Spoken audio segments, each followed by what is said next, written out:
Certaines personnes me disent souvent qu'elles ont très peu ou pas assez de moyens pour s'enrichir. Et d'autres personnes me disent que si finalement elles ne deviennent pas riches, c'est à cause des conditions dans lesquelles elles sont nées. À ces personnes, je réponds très souvent que l'enrichissement ne dépend pas des revenus mensuels, mais l'enrichissement dépend de la décision qu'on prend de ces revenus. Dit autrement, peu importe la quantité d'argent que tu peux devenir riche si tu prends les bonnes décisions. Oui, il est possible de s'enrichir en partant de rien. Dans cette vidéo, j'ai décidé de partager avec toi le plan d'action de l'enrichissement, ou plutôt comment toi tu peux devenir riche en partant de rien.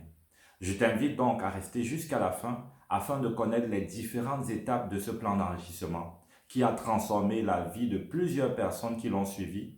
Et je crois également que cela sera ton cas si tu décides de mettre en application chacune de ces étapes.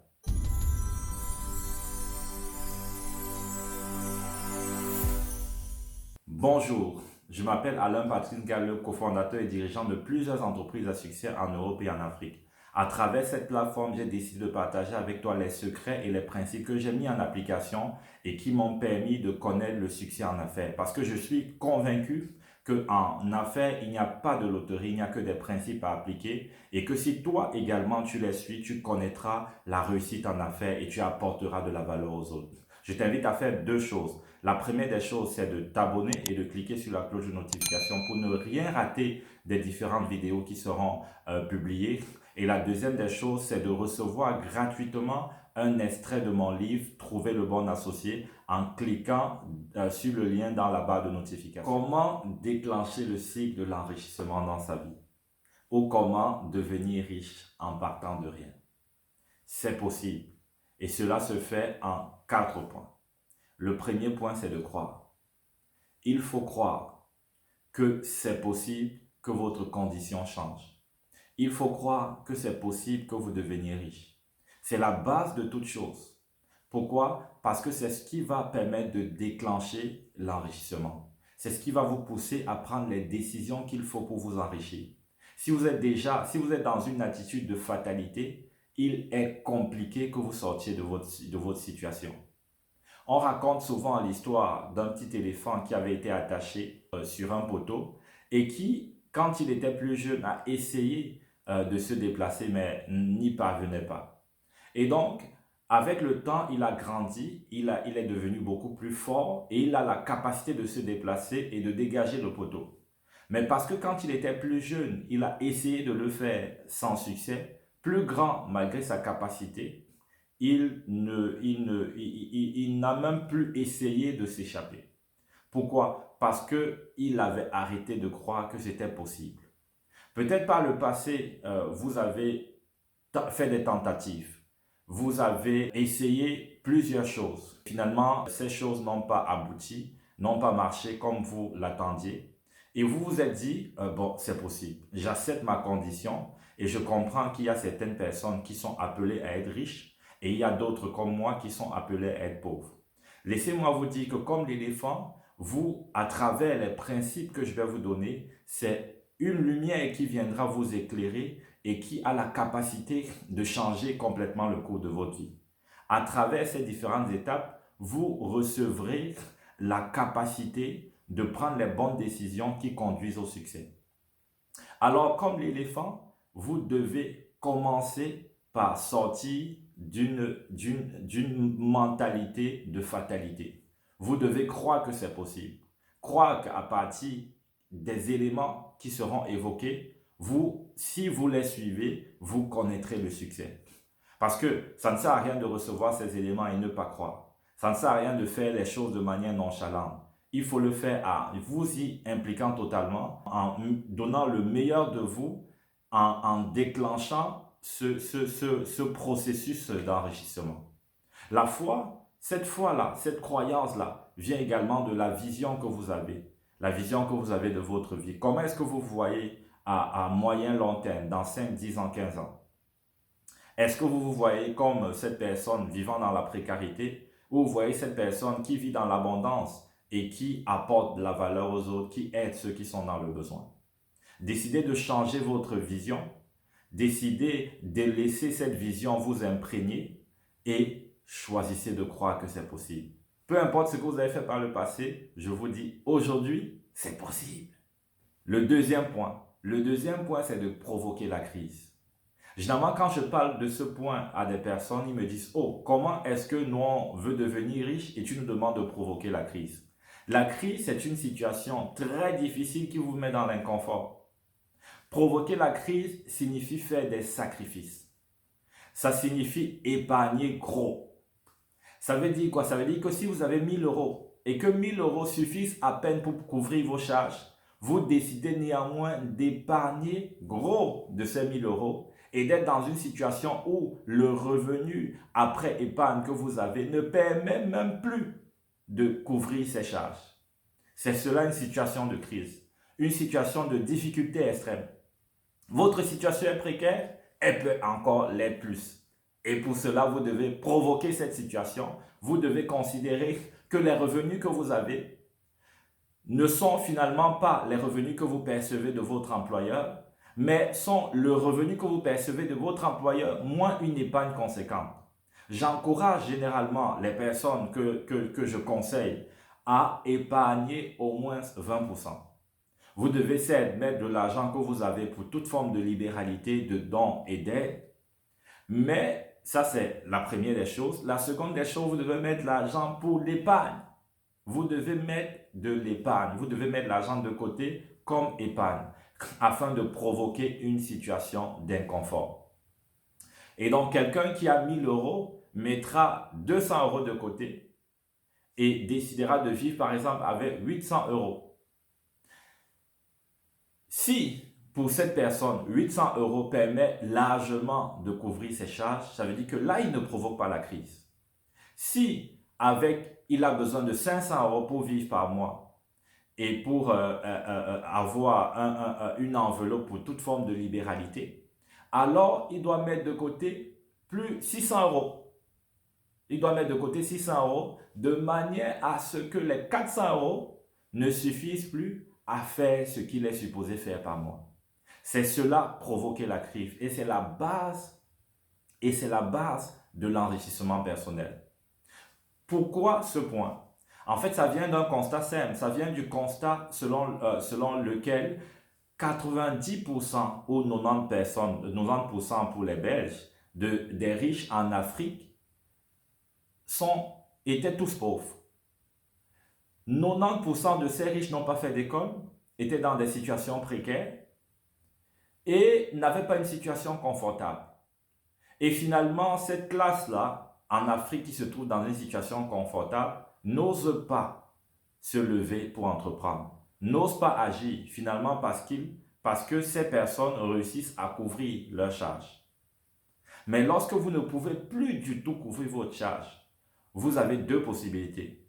Soit vous mourrez, ou soit vous vous battez de toute votre force pour vous en sortir. Et c'est de là que vient le succès et l'enrichissement. Moi également, avant j'étais dans une situation confortable, je gagnais plutôt bien ma vie sans être riche. En tant que salarié, j'avais un revenu très au-dessus de la moyenne. Et grâce à cause plutôt d'une décision que j'ai prise, je me suis retrouvé endetté et dans une situation de crise. Et de cette crise-là est sorti un ensemble de décisions parce que j'étais résolument décidé à m'en sortir. Et donc, quand j'ai suivi cette décision m'ont conduit sur le chemin de la prospérité. Et donc, ça peut également être votre cas, mais vous devez absolument provoquer la crise. Je discute souvent avec certains jeunes qui me disent « je n'ai pas d'argent ». Mais quand vous regardez leur téléphone, c'est du iPhone 1000, c'est du Samsung 1400, c'est toutes les dernières générations. Vous voyez, la personne vit dans un cadre hyper confortable pour son âge. Et finalement, vous vous dites, non, en fait, tu n'es pas en crise. Tu as une situation de confort. Il faut que tu provoques la crise. Il faut que tu te mettes dans une situation où, finalement, tout ce qui n'est pas utile, tout ce qui n'est pas vital, tu ne feras pas de telles dépenses. Mais tu ne feras que les dépenses pour acheter des choses qui sont extrêmement nécessaires. Et en faisant cela, tu vas provoquer la crise. Et donc, comment épargner? On reviendra plus en détail sur ce point et j'inviterai même quelqu'un qui, justement, est un spécialiste, qui est un spécialiste dans le domaine pour justement nous expliquer en détail comment est-ce que vous pouvez provoquer la crise dans votre vie. Parce qu'il est important de provoquer la crise. Vous devez épargner. Et épargner ne veut pas dire laisser l'argent dans votre compte courant. Non, ça veut dire que vous devez prendre l'argent de côté. Quand l'argent arrive, vous mettez l'argent pour les libéralités et pour toutes sortes d'offrandes diverses. Et vous mettez l'argent de côté pour l'épargne. Et l'épargne, vous mettez cela dans un compte bloqué, je ne sais pas, où vous le donnez à votre parent, ou vous le donnez à votre conjoint qui sait garder l'argent, ou vous le donnez à une personne vraiment de confiance en lui disant « Ne me le remets pas, quelle que soit ma condition. Bah, quels que soient mes besoins, ne me le donne pas. Ne me le donne pas. Je vais m'en sortir. Avant, j'avais moins, c'était compliqué. Maintenant, j'ai plus, c'est compliqué. Ça veut dire qu'avec moi, j'ai pu vivre, j'ai pu survivre. Et si donc je choisis de diminuer les revenus que j'ai, je vais survivre également. Et donc, une fois qu'on a provoqué la crise, le troisième point, c'est de faire quoi? C'est d'augmenter ses revenus mensuels. Voilà. Parce que vous avez la crise, vous n'avez plus suffisamment d'argent pour pouvoir subvenir à vos besoins. Ah, pour vous en sortir, vous devez absolument augmenter vos revenus mensuels. Il s'agit également ici de diversifier vos sources de revenus. Avant, vous dépendiez uniquement de votre salaire. Maintenant, il urge d'augmenter, de diversifier votre source de revenus afin d'avoir des compléments ou arrondir vos fins de mois. Et donc, pour cela, vous devez investir dans des business qui vous rapportent rapidement du cash flow.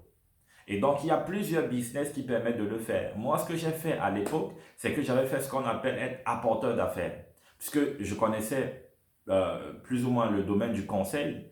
Et donc, apporteur d'affaires, c'est un intermédiaire. Ça veut dire que c'est quelqu'un qui met en relation le client du fournisseur. Et donc, quand il y avait un besoin, j'allais vers un cabinet pour leur dire, il y a telle personne que je connais qui travaille dans tel domaine, qui a un besoin, qui cherche un consultant, qui a besoin d'un service. Je ne suis pas en mesure d'apporter ce service, mais vous pouvez le lui offrir. Alors, allez-y et puis vous me donnez X%. Donc, vous pouvez être apporteur d'affaires. Apporteur d'affaires aussi, même pas seulement pour le domaine du conseil. Peut-être vous connaissez un comptable avec qui vous pouvez faire un partenariat. Vous lui dites, je t'apporte des clients et tu me donnes X% du chiffre d'affaires que tu génères à travers ces clients. Vous pouvez voir plusieurs, vous pouvez être apporteur d'affaires même pour certains sites qui proposent des produits ou des services où vous allez chercher des clients et ces sites et ces services-là vous reverseront un pourcentage. Vous pouvez être apporteur d'affaires. Par exemple, en Afrique, vous pouvez être apporteur d'affaires pour tout ce qui est immobilier. Voilà, vous pouvez chercher des terrains. Voilà, vous voyez même d'autres agents immobiliers déjà qui ont des terrains, mais vous apportez un client et vous demandez au client de vous verser un pourcentage. Donc, c'est possible d'être apporteur d'affaires et de gagner rapidement de l'argent. Et donc, cet argent, vous allez le gagner pas parce que vous aurez forcément investi pour pouvoir monter une affaire ou un business, mais parce que vous aurez consacré de votre temps, de votre énergie, joué de votre réseau pour être apporteur d'affaires. Je vous invite alors à regarder par exemple sur Internet quelles sont les différentes options que vous avez et qui vous permettront d'être apporteur d'affaires. Peut-être quelles sont les sociétés avec qui vous pouvez travailler, quels sont les différents secteurs que vous maîtrisez plus ou moins et où vous pouvez justement vous investir votre temps pour être apporteur d'affaires. Un autre business que vous pouvez par exemple faire, c'est de la sous-location. Voilà, vous pouvez faire de la sous-location. Peut-être vous avez chez vous plusieurs chambres. Voilà, c'est l'occasion. Vous aviez une chambre d'amis, mais vous êtes en crise. Vous êtes en crise, donc si vous avez une chambre d'amis, voilà, cette chambre d'amis, vous pouvez sous-louer cette chambre, par exemple, à un étudiant. Vous pouvez aussi faire de la location saisonnière selon les périodes. Vous pouvez faire de la sous-location. Voilà.